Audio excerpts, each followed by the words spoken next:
반갑습니다. 오늘은 시대적 선교사 열전 2강으로 여러분들을 찾아왔습니다. 지난 시간에는 초대교회의 선교사들을 살펴보면서 대표적으로 바울, 그리고 헬라파 유대인들의 네 부류를 살펴보았습니다. 오늘도 이어서 이 초대교회 마지막 시간으로 선교사들을 살펴볼 텐데요. 오늘은 먼저 사도 요한을 함께 살펴보겠습니다. 사도 요한은 도미티안 황제의 박해 시절 죽으면 죽으리다라는 정신으로 살았습니다. 그는 소아시아에서 복음을 전하다가 체포되어 로마로 끌려갔는데요. 로마의 감옥 생활이 지옥 바로 그 자체였습니다. 감옥에서 주변 죄수들의 신음소리가 들려오고 사나운 맹수들의 포효소리 때문에 잠을 들 수가 없었습니다. 그래서 매일매일 공포와 이 지친 안정감, 지친 심신의 문제로 하루하루를 보내야만 했습니다. 그래서 요한은 자신이 또한 나이도 많았기에 육신의 형인 이 야고보가 순교자가 된 것처럼 자신도 이 박해가 들끓는 시기에 구차하게 살지 않고 하루라도 빨리 이 순교자의 반열에 오르고 싶어 했습니다. 그래서 하나님의 품으로 하루 빨리 가고 싶어 했던 그런 요한이었다라는 거죠.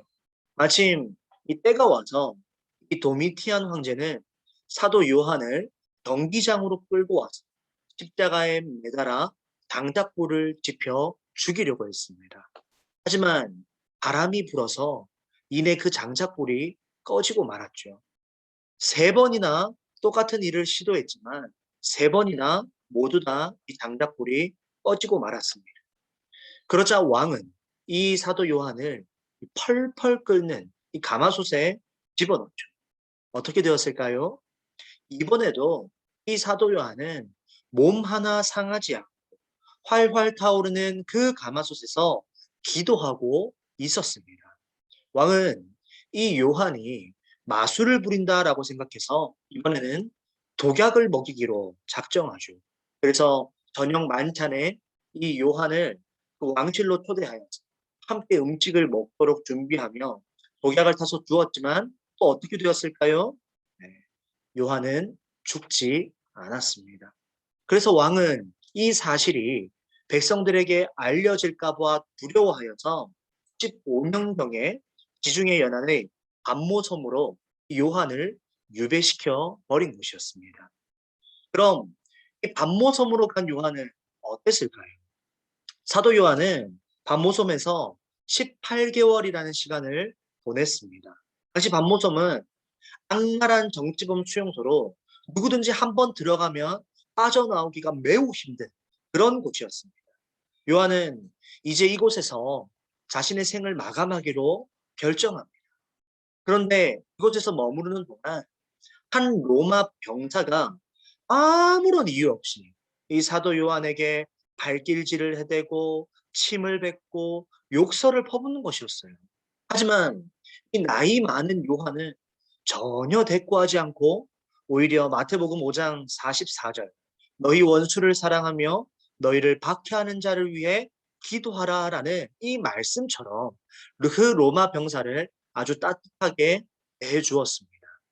그런데 어느 날 이 로마 병사의 집안에 우환이 생겼어요. 집안 식구 가운데 한 사람이 심한 병에 걸려서 어떤 약을 써도 도저히 치유받지 못하는 소용이 없는 그런 상황이었습니다. 그러자 이 병사가 자신이 괴롭히던 이 요한이 생각나서 그에게 도움을 요청합니다. 그리고 요한은 이 로마 병사의 집에 방문하여 환자를 위해 기도했는데요. 어떻게 되었을까요? 병이 감쪽같이 나았습니다. 이 일로 로마 병사는 예수 그리스도를 영접했고 이것이 계기가 되어 이 밤모섬 전체가 점차 예수 그리스도를 믿게 되었습니다. 더욱이 요한은 이 밤모섬에 머무르는 동안 요한 계시록을 기록하였는데요. 어느 날 요한은 아포칼립스 동굴에서 조용하게 묵상하는 도중 하늘로부터 강한 계시를 받게 되어 미리 준비한 종이에 이 모든 사실을 받아 적게 되었는데 그것이 바로 요한 계시록입니다. 이렇게 요한은 반모섬에서 생명을 연장하며 이곳에서 순교하기로 마음을 먹었지만 하나님은 계속해서 이 요한의 생명을 연장시켜 주셨습니다. 결국 요한은 18개월 만에 이 반모섬에서 풀려나서 에베소에서 말년을 보내게 되었는데요. 요한이 마지막으로 목회한 이 에베소 교회는 영지주의 사상이 이미 들어와서 교회가 분열에 처하게 되었습니다. 에베소에는 학문을 연구하는 지식인층이 참 많이 있었는데요. 이것이 교회에 큰 영향을 끼쳤습니다. 예수 그리스도의 신성과 인성을 거부하고 쾌락주의에 빠진 이 영지주의 사상은 지식인들을 중심으로 확대되어서 교회를 혼란에 빠뜨리는 그런 일을 감행하였습니다. 하지만 학문과 영성은 함께하지 못했습니다.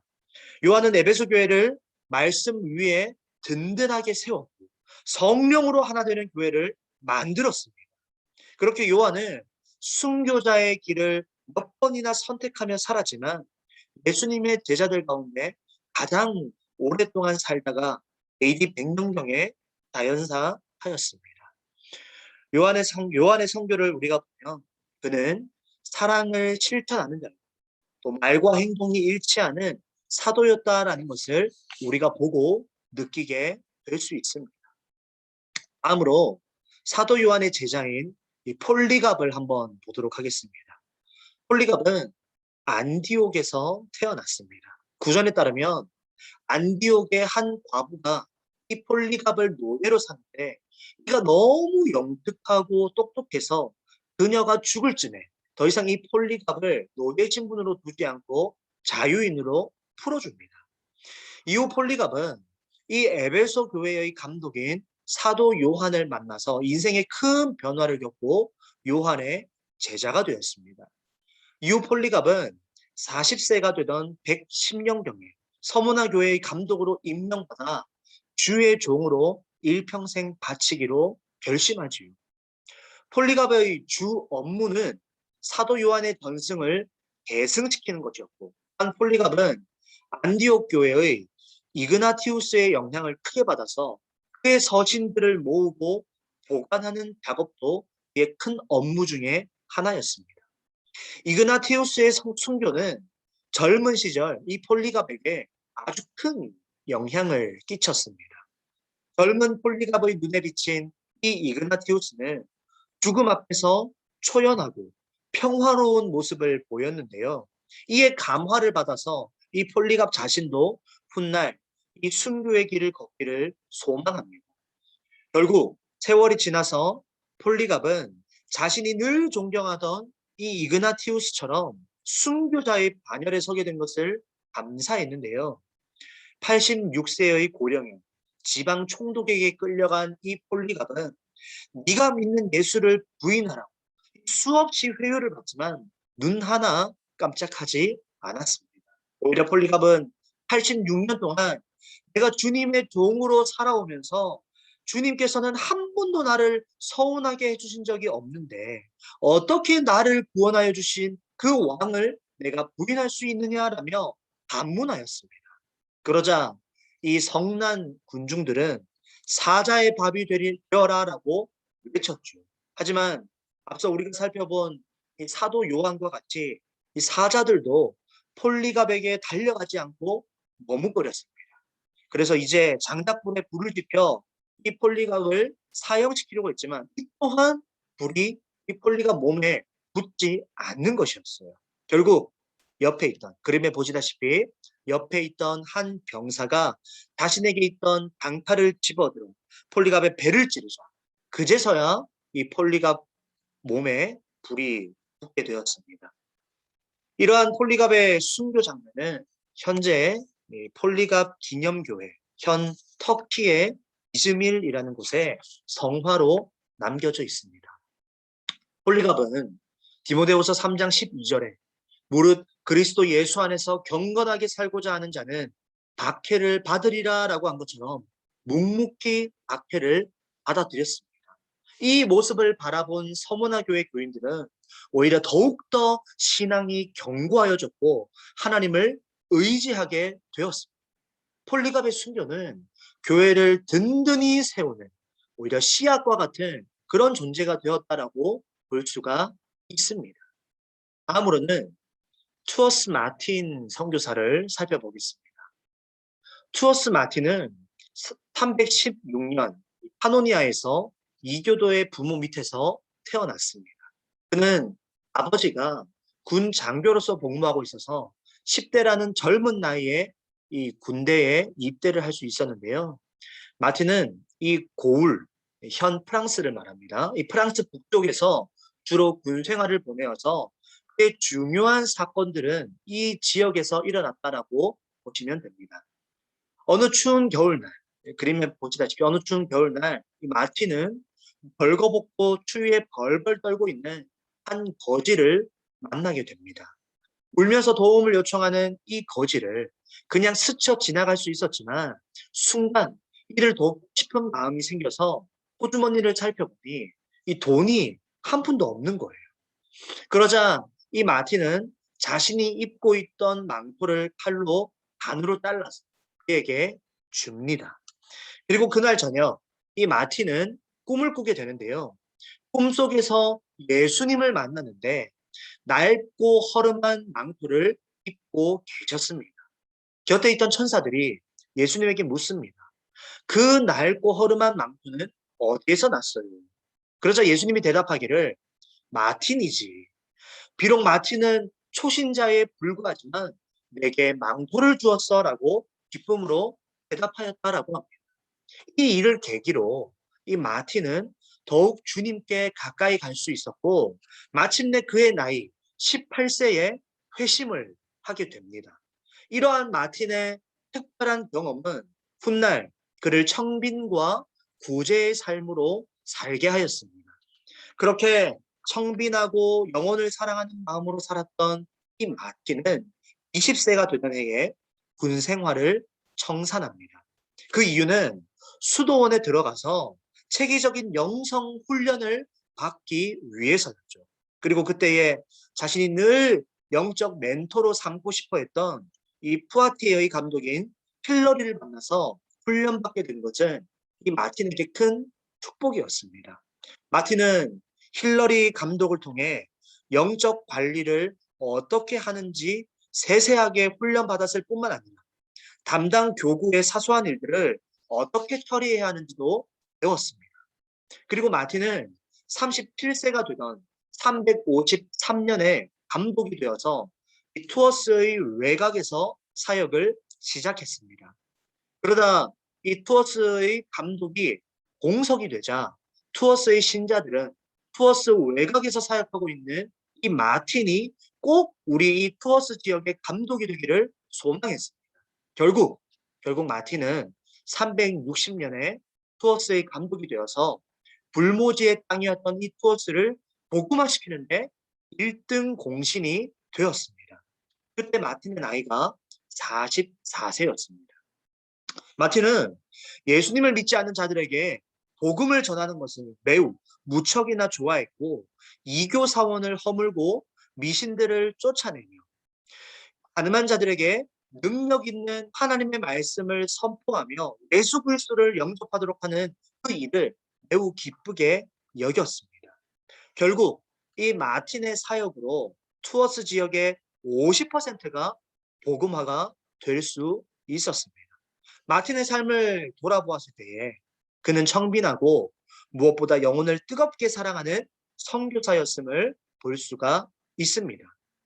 마지막으로 탁월한 교회 개척 선교사인 이 패트릭 선교사를 함께 살펴보겠습니다. 패트릭은 신앙 좋은 가문에서 3대째 기독교 교인으로 태어났습니다. 하지만 그의 불행은 10대 중반부터 시작이 되었는데요. 16세 되던 해에 아일랜드의 해적들이 갑자기 자기 집에 들이닥쳐서 힘 좋고 젊은 이 패트릭을 노예로 끌고 갑니다. 패트릭은 이제 수천 명의 사람들과 함께 노예로 끌려갔는데요. 그가 끌려간 곳은 아일랜드 북쪽의 안트림이란 곳이었는데요. 이곳에서 6년 동안 이 노예 생활을 보내게 됩니다. 이때가 이 패트릭에게는 하나님을 간절하게 의지하는 시간이 되었습니다. 비록 그가 믿음 좋은 가문, 믿음 좋은 집안에서 태어났지만 하나님과 함께 동행하는 기쁨을 깨달은 것은 바로 이때 이 노예 생활 때였습니다. 노예 생활이 너무나 힘들다 보니 그는 하루도 빠짐없이 하나님께 기도하는 시간을 가졌는데 하루는 이 꿈속에서 하나님이 도피하라라는 음성을 들려주셨습니다. 그런데 이것이 그냥 하나의 꿈만으로 그친 것이 아니라 이미 하나님은 이 패트릭을 위해 사냥용 큰 개를 운반하는 배를 준비하여서 이 배를 타고 갈 수 있게 미리 예비하셨습니다. 결국 패트릭은 이 배를 타고 안트림을 빠져나올 수 있었고 그가 도착한 곳은 이 프랑스 남부 해안에서 조금 떨어진 레랭이라는 섬에 도착하였습니다. 이 섬에서 410명경에 세워진 이 레랭 수도원이 있었는데 이곳에서 패트릭은 18년 동안 수도사로서 훈련을 받게 됩니다. 그가 오랫동안 이 레랭 수도원에서 훈련을 받게 된 것은 두 가지 이유 때문이었는데요. 첫 번째는 그가 이 젊은 10대 시절에 남들처럼 정상적인 공부를 하지 못했기 때문에 그 교육의 부족함을 채우기 위해서였고, 두 번째는 훗날 이 사제로서 삶을 살아가기 위해서는 영성과 지성을 함께 겸비해야 하는 것을 알았기 때문이었습니다. 패트릭은 열악한 환경을 통해 생겨난 그 자신의 부족함을 전혀 불평하지도 않았고 오히려 자신을 꾸준히 연마하는 데 최선을 다했습니다. 이후 오랜 훈련을 받은 후에 그는 고향 땅 아일랜드로 이 파송을 받는데요. 그의 나이 43세 때였습니다. 비록 늦은 나이에 선교사의 길을 걸었지만 그의 사역은 놀라운 열매를 맺게 됩니다. 패트릭의 목표는요, 이교도들을 회심시키는 것이었습니다. 그는 기독교와는 동떨어진 삶을 사는 이교도들을 회심시키기 위해 이들에게 과감히 다가가는 것을 두려워하지 않았습니다. 그래서 패트릭은 수없는 위협과 박해를 받기도 했으며 때로는 중무장한 군인들로부터 위협을 이겨내야만 했습니다. 하지만 패트릭은 이 모든 난관을 다 극복하고 오직 이교도들을 회심시키는 데 몰두하여서 그의 생애 동안 여러분 아일랜드에서 10만 명의 개종자들을 얻었고 200개의 교회를 개척할 수가 있었습니다. 놀라운 일이라 하지 않을 수 없습니다. 그래서 패트릭은 오늘날 아일랜드의 사도다라고 불리고 있습니다. 패트릭을 마지막으로 지난 시간에 이어서 이 초대교회 선교사들을 살펴보았는데요. 초대교회 선교사들의 열정과 믿음과 사랑을 통해서 하나님 나라가 계속해서 전파해 왔음을 우리는 보게 됩니다.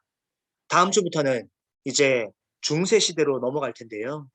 또 이어지는 중세 시대 속에서 선교사들은 어떻게 선교하였고 하나님의 복음은 어떻게 계속해서 이어져 왔는지 함께 살펴보도록 하겠습니다.